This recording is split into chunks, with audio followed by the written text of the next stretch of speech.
యోహాను వ్రాసిన ప్రకటన గ్రంథము 22వ అధ్యాయము 8వ వచనం నుండి 14వ వచనం వరకు. యోహానను నేను ఈ సంగతులను వినినవాడను, చూచినవాడను.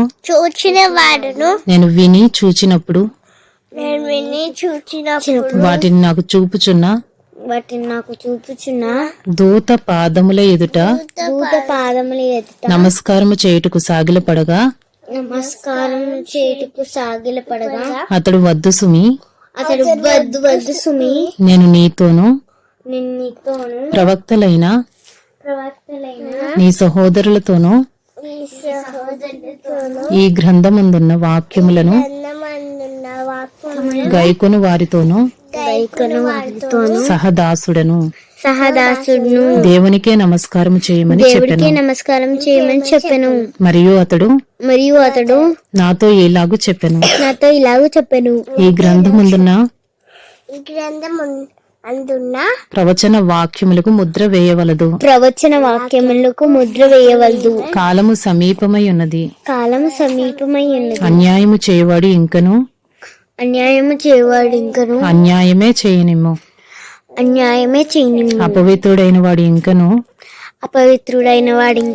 అపవిత్రుడుగానే ఉండనిమ్ము. నీతిమంతుడు ఇంకను నీతిమంతుడుగానే ఉండనిమ్ము. పరిశుద్ధుడు ఇంకను పరిశుద్ధుడుగానే ఉండనిమ్ము. ఇదిగో త్వరగా వచ్చుచున్నాను. వాని క్రియ చొప్పున ప్రతి వానికి ఇచ్చుటకు నేను సిద్ధపరిచిన జీతము నా యొద్ద ఉన్నది.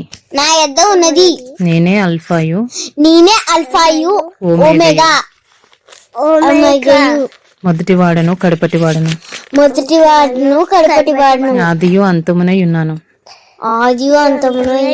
జీవవృక్షమునకు హక్కు గలవారై గుమ్మముల గుండా ఆ పట్టణంలోనికి ప్రవేశించినట్లు తమ వస్త్రములను ఉదుకుకొనువారు ధన్యులు. Revelation chapter 22 8-14.